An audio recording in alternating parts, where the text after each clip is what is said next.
And here we are recording Season 4, Season 4, Life with Jim. Life with Jim. You know, I'd like to meet this guy sometime. We'll get him here, We'll get him here right now. introduce you to. Hopefully you guys will become great friends. We'll see what happens. Yeah. So we're going to be asking some questions about Jim's life, which is why this is Life with Jim. This is Season 4, Life with Jim, Yeah. So we're going to start with the family line. The family line. Now, the family line, all right. Every child has two parents. Okay. Those two parents each have two parents. Yes. And each of those have two parents. So basically, you have two parents, 4 grandparents, and 8 great-grandparents. Now, past that, you immediately enter into obscurity because there are very few records of these people. Yes. I mean, I do not know all that much about even my grandparents. Okay. Do you know where anybody came from? Well, all right. On my father's side, his father was Edward Trucks, and he married Florence Simons. Edward Trucks' father was Jacob Trucks, and he was the chief of detectives in the city of Buffalo during the late 1800s. I have no idea of even who his wife was, except for the fact that I was always reminded that I looked like her. Oh. Which immediately had me feeling very sorry for this woman who had to deal with. So, yeah. And then that's Edward's parents.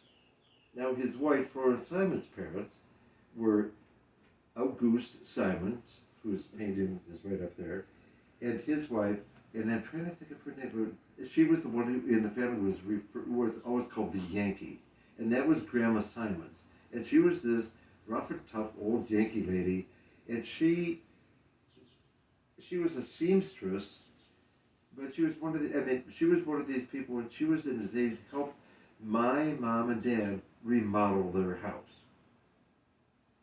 Okay. So she was not one of these people who was shy about splinters and driving nails. So she was,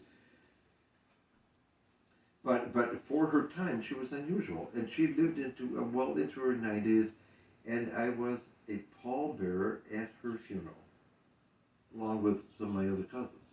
Okay. Now, they are my father's parents.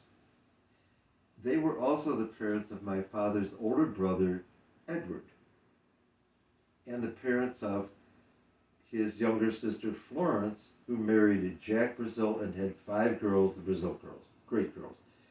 I barely knew my uncle Edward and his children and his wife, Marion. Okay. Because there was a lot of jealousy between Marion and my mother, because my mother was basically discriminated against because she was Irish, and these people were all German. Oh. Okay. Oh yeah, and wow. And basically she was shunned because she was Irish, and to make it even worse, she was a good-looking Irish girl. It doesn't get any worse than that. Yeah, she was good looking. You know, and so we hardly ever saw these people. I know I had the first of Edward and Marion's children was Joanne. And I remember meeting Joanne a few times when we would go to visit. But there was a second girl child. I have no idea who she was. Okay. And the irony of the whole thing, when I was probably in my early 20s or so, I was invited to this girl's wedding. And I went to the wedding in Niagara Falls. And I said to my Uncle Edward, this is the first time I've ever heard of this daughter of yours. And he was appalled. But of course, I don't think he looked at the whole thing and said, well, of course, I have no contact with my brother because of your mother, because of my wife. Right. And my father's mother, Florence, was completely besotted by her oldest, Edward. And my father was just treated as somebody to do the errands. Mm. And yet my father was the successful one in the whole family. He was the most successful out of all the kids? He was the one who had the most education and the better job and all that. He was the art director for Trico Products.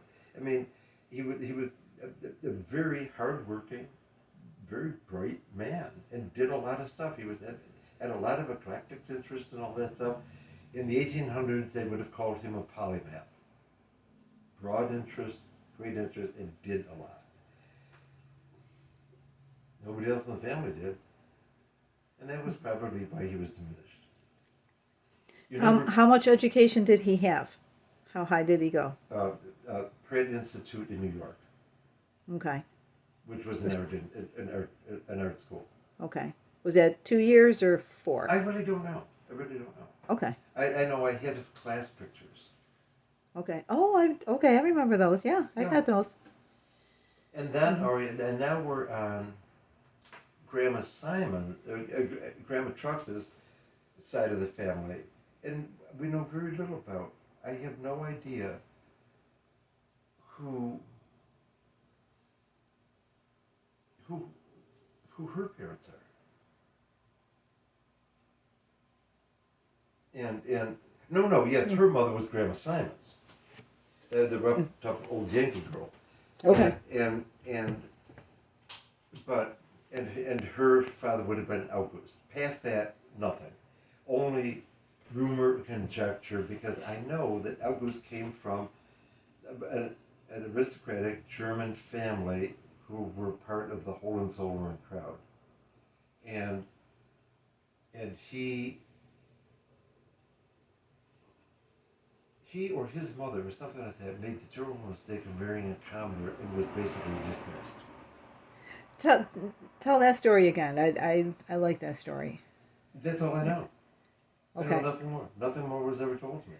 And that little bit was told to me by my father. Okay. So. But I have no idea who the exact principals in this story are, except that they were related to Grandma and Grandpa Simons. Okay. That was it. And married. But they were Hohenzollerns, not Habsburgs. Okay. Because of course, we just lucked out. We weren't Habsburgs. Because the Habsburgs, I mean, they were famously inbred. They made idiots in West Virginia look like Einstein. Nice. And that these people controlled the thrones of Europe and cost Europeans tens of millions of lives when they got a little miffed at Auntie Beth and then killed everybody in her province. You have to remember, world history has not given us a lot of worthwhile leaders. It never has, and it probably never will, because human beings are just not that intelligent. We like to think we are. Well, we're not. But the proof is in the product. So tell me about Grandpa's job. Grandpa's job, my father's job was, all right, he went to Pratt, came back home, and remember, this is the Depression. And he got a job at Trico in Buffalo. At that time, the Trico Products Company owned they bought all of the old Ford assembly plants in Buffalo, and I think there were 5 of them, 4 or 5 of these 3-story buildings where they made Fords. And just a little side, where the assembly process in building a Ford car started at the top floor. And it ended at the bottom floor. And the car went out the front door. At least they employed gravity in the assembly line. Yes. Which Smart was- move. which of course is relatively cheap.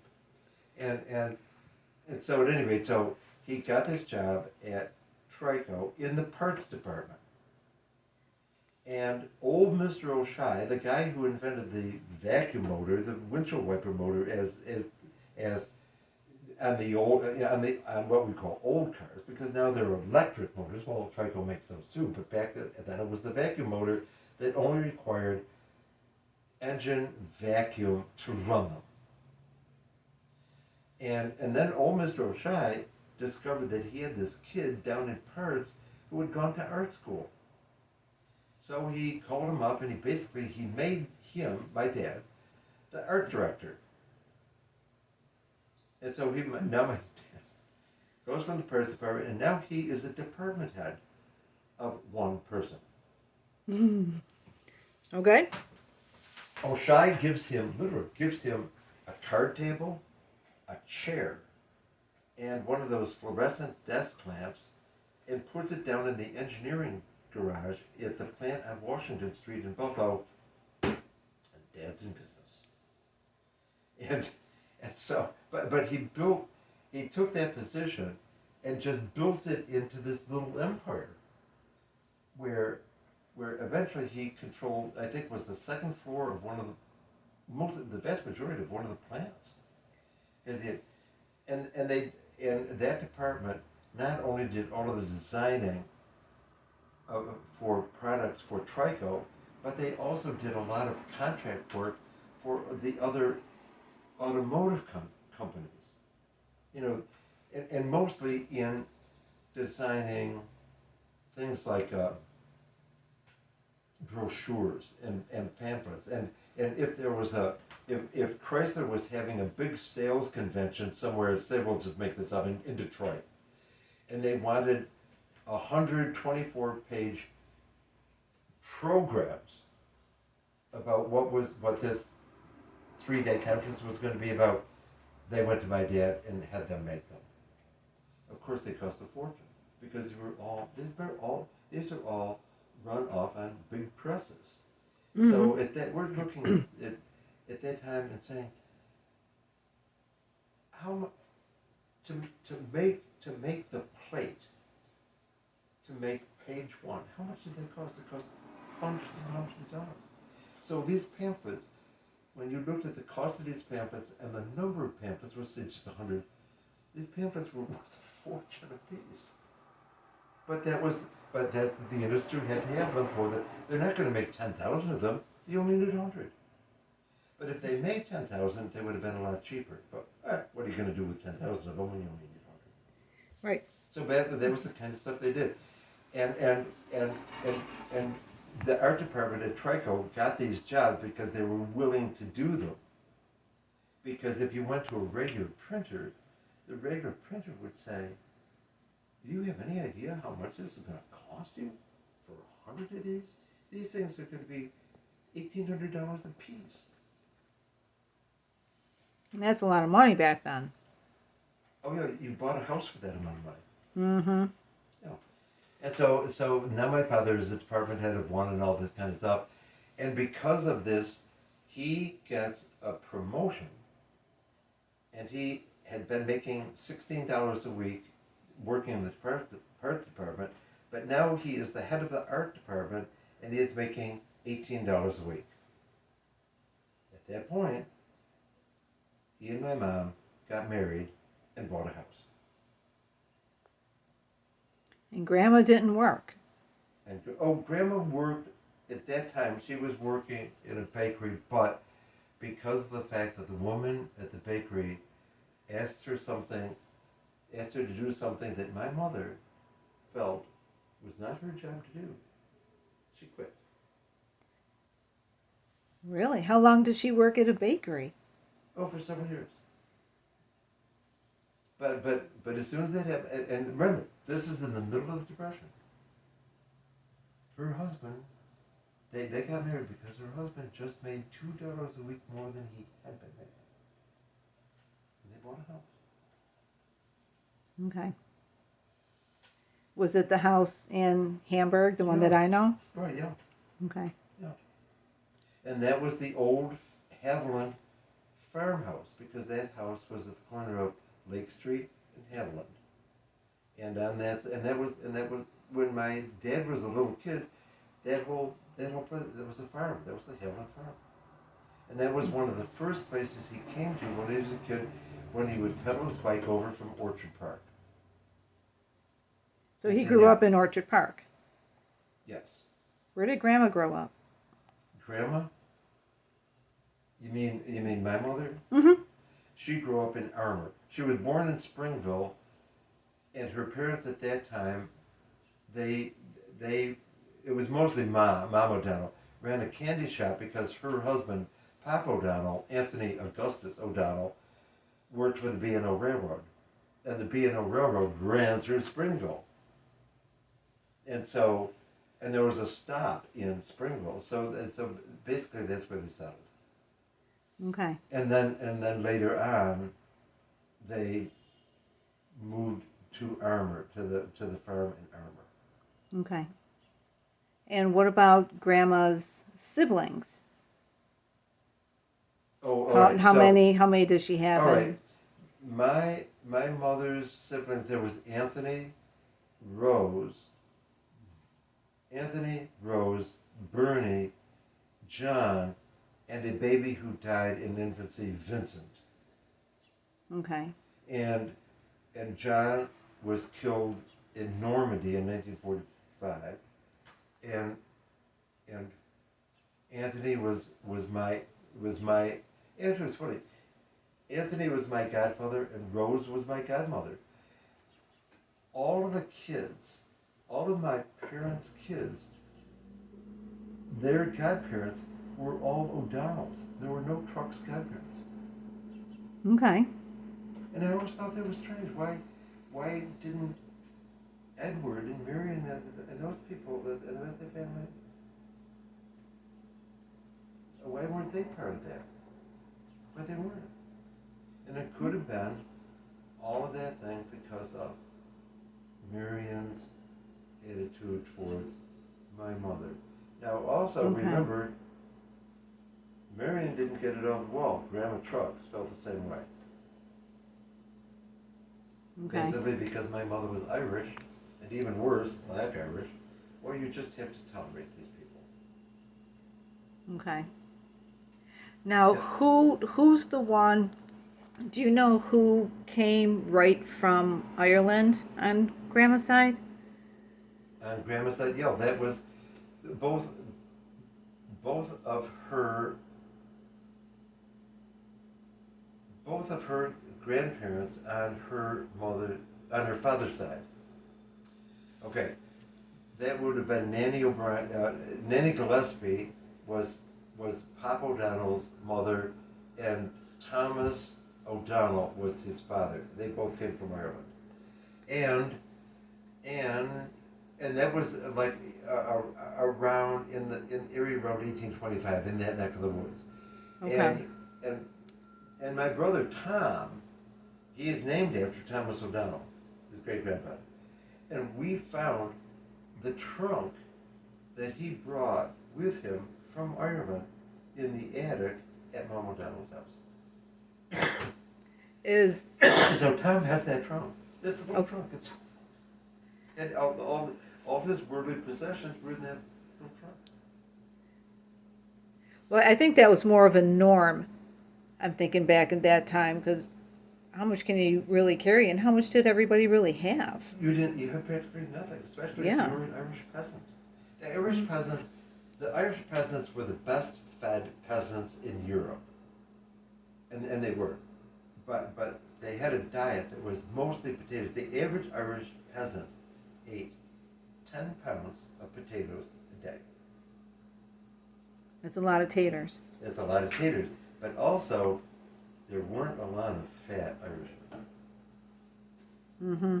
Because they worked it off. I mean, these were peasants. Right. You know, and I don't think there was an O'Donnell who ever lived who had an ounce of fat on his body. Because they were hard workers. Well, because they were bred to be hard workers, and they had to be hard workers to survive. It was as simple as that. Right. But when you go to to the supermarket, and you pick up a 10-pound bag of potatoes, and you say to yourself, every day. I mean, now we say, who's going to eat all these potatoes? Right, yeah. And the thing, when you look at this stuff and say, if you ever attempted to do that, you would die. You would not survive it. You would never even finish anywhere near 10 pounds a day before you'd be taken to the funeral home. Mm-hmm. It's just a potato corpse. A potato corpse. Oh, they talk about potatoes. Well, okay. Now, what about Grandpa's side? Do we know who came right off the boat from the old country? Who was the first one to settle in? Grandpa's side, they came off the boat much earlier.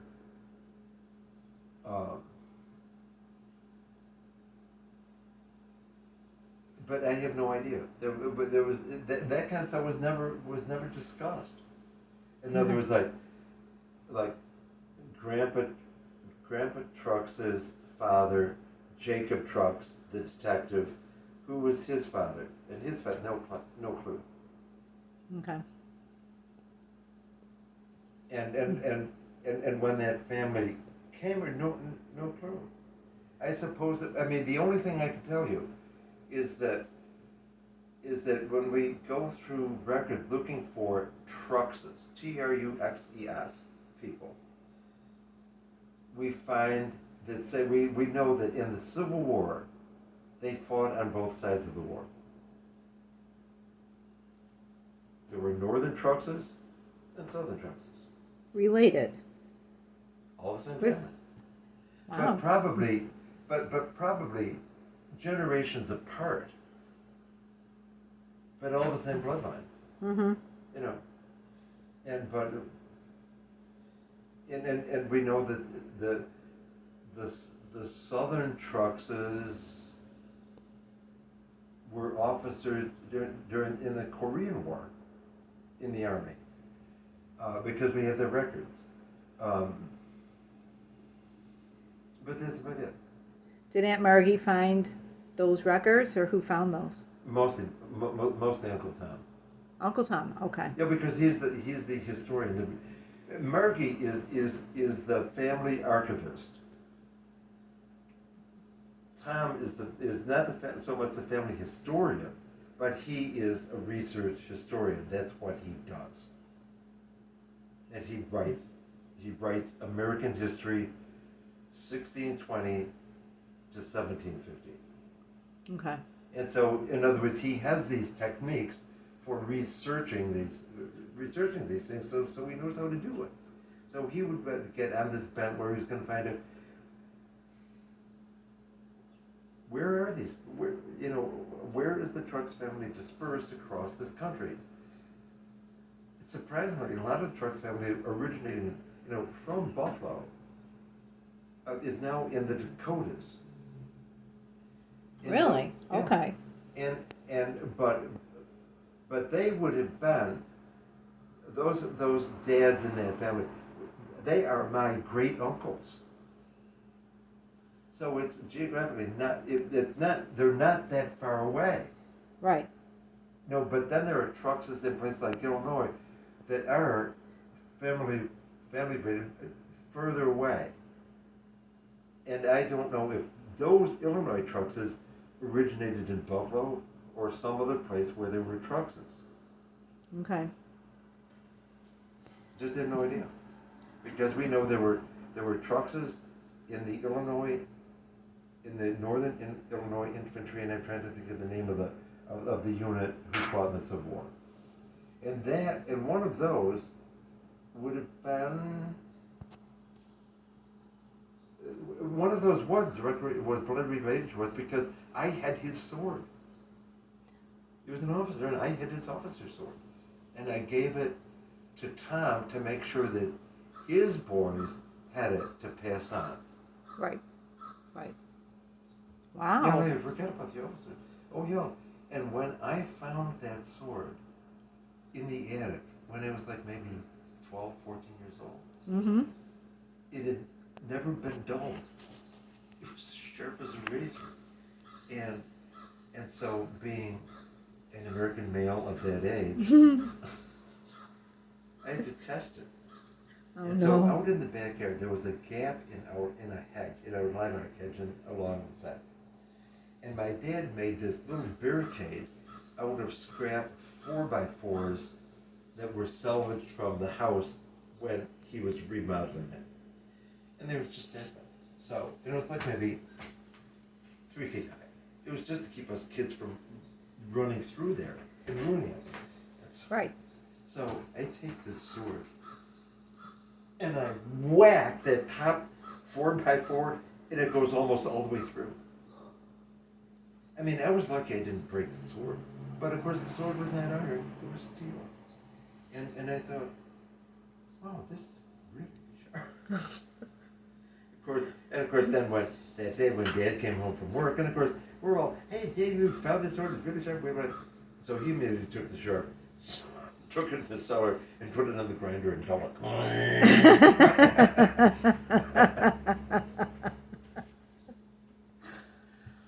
Oh my gosh, that is hysterical. Yeah. So I mean, we still, had the sword, but I mean, it was the kind of sword. If I'm gonna touch this blade, and then you lean over and pick up the tip of your finger.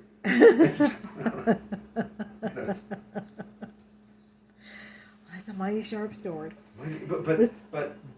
But any kind of combat knife, the soldiers made that way. Because there was security in that sharpness. Mm-hmm. But it wasn't always well founded, but it was believed that it was. And it's like any other sharp object that is made to cut. If it is really, really sharp, it dulls very, very fast. So if you're out there hacking away at your fellow man, and you have an extremely sharp blade, you may discover that your hacking isn't as effective at this point in the battle as it was at the beginning. Mm-hmm. Because remember, you're banging this thing against bone and iron. Sure. But still, having it sharp is impressive. Yes. Oh yeah, so these guys in World War II, I have my Uncle John's bayonet that he took to Normandy. The bayonet doesn't even have a finished handle on it. It just has the iron haft or the steel haft, so you can put it over the muzzle of a rifle. Uh-huh. You can shave with that bayonet. Wow. What happened to the handle? Do we know? Oh no, it was never put on. Oh. It was never manufactured with the handle because they didn't have time. They needed too many of them now. But a lot of stuff was like that. It has to be now. Okay. Because after all, the United States was the arsenal of democracy. Well, you never see that in any movies. See what? The bayonet without the molded handle? Yes. No, that would be bad form. But a lot of them were like that because they knew that also these guys who are issued these bayonets without the finished handle on them. Mm-hmm. I mean, the steel core of the handle is there, but just the wooden part over it is not.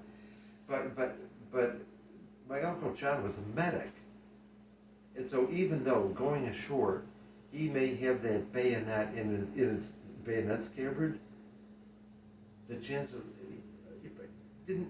But he wasn't carrying a rifle. He was a medic. He was carrying his medical kit. Okay. The guy next to him had the rifle. And so, in other words, he did not need that finished bayonet. Right. It was only part of his kit going forward. And he was the one that was killed in battle? Yeah. He was, Okay. Now, what about the history of our name? The history of our name. Now, the only thing I can tell you is the history that I found out. Now, Uncle Tom is not going to agree with any of this, but I don't know if he said any of the. All right. Here's how it goes for me. I was at a boat show displaying a little boat that I had built and wanted to sell. And it was at the Buffalo Boat Show. And I had this little booth and I had my little boat, all that stuff. There were these two guys set up next to me in a booth. And they were heraldists. They studied heraldry. How you learn about coats of arms. Okay. And that's history. And so like at most events like that, you spend a lot of time where nothing's happening. And so we just got talking and all that kind of stuff. And when I told them my name, they really perked them and said, that is really an interesting name. And so let's see what we can find. And so they had this book of heraldry. Honest God, it was probably, the format was probably 20 by maybe 24, 28, something like this. And it was like almost 8 inches thick. Wow. It was all names and coats of arms and their history. Okay. And so they could not find Truxes. But they found names that ended up Truxes. Okay. And so is what one of the names that they got was Traux, Tro. And then they found out the precedent of Tro was an English name because Tro was a Norman name, a French Norman name. But they found out Tro came from True in England. And apparently you had a relative who, after the invasion in 1066, went to Normandy. You know, packed up his wife and kids, said, Harriet, take down the wallpaper, we're going to Normandy. And then and went to Normandy, where in Normandy they looked at True and decided it was going to be Tro. Whereas if you're looking at it very strictly, it should have been Treux, True. Okay, right. But maybe who heard it had a hearing, but we have no idea. But it became Traux, Tro. And then, a few centuries later, it ends up in Germany as Trux, trucks. And then probably through southern France, where a lot of those names end in X. And then into Germany. And then it ends up in the Alsace is Truxes, where you don't say the ES, because if you're a good Frenchman, you always have words that have as many vowels that are not pronounced. The more unpronounced vowel you have in a word, the higher your pay rate. And that's why you have words in French that are 1 or 2 vowels that have. All right, the famous automobile company that Americans say Renault. No, it's Renault. Well, wait a minute. AULT is, oh, yep. You know, I earned a lot of money with that. The famous general running the Flying Tigers in China during World War II, General Chennault. No, General Chennault. Just remember, in the United States, we do not have a very good school system.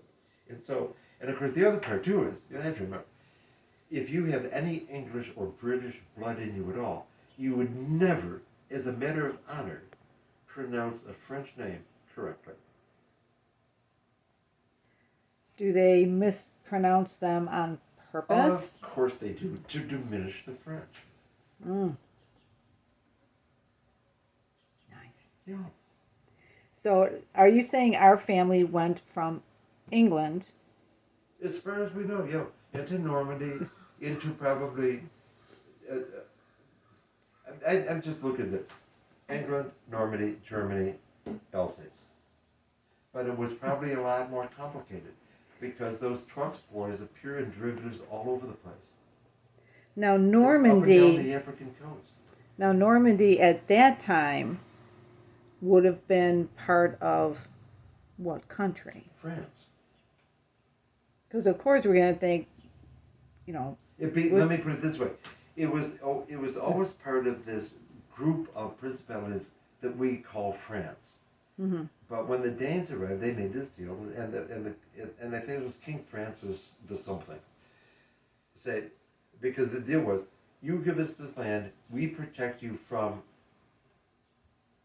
these other Danes in the North and all those bad guys who are going to raid. And the king said, sure, good deal. You can stay here. And of course, the Danes kept their word, and they stayed there, and they protected that land from their relatives raiding it, literally. And it all worked out. And then, of course, they slowly became assimilated into the French culture at that time, but not completely. That's why we have Norman French. And you know, it's like anything else. I mean, we have Welsh English, Cornish English, Scottish English.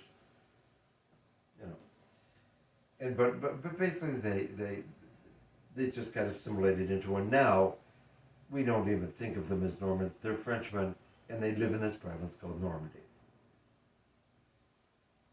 Right. So, I mean, just because you live in the province of Champagne, where champagne is made, you're not known as a drunk.